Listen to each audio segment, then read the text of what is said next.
ungkapan keren ini dibaca apa ya? Ada ungkapan bahasa Arab yang sangat menarik sekali. Ini hampir mirip tapi beda.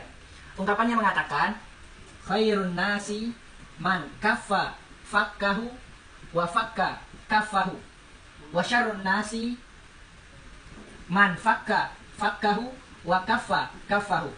Ini mirip-mirip semuanya, akan tetapi beda maksudnya. Dan ungkapan ini sangat luar biasa. Khairun nasi, sebaik-baik manusia, man kaffa fakkahu, orang yang menahan rahangnya. Ditahan rahangnya maksudnya adalah orang yang menahan lisannya untuk tidak berbicara seenaknya. Wa fakka kaffahu, dan orang yang melepas tangannya, maksudnya adalah orang yang murah tangan, selalu menolong orang lain. Sedangkan wa syarrun nasi, seburuk-buruk manusia, man fakka fakkahu, orang yang melepas rahangnya, maksudnya adalah orang yang bicara seenaknya, tidak pernah menjaga lisannya. Wa kaffa kaffahu, dan orang yang menahan tangannya, maksudnya adalah orang yang bakhil, pelit dan tidak mau membantu orang lain.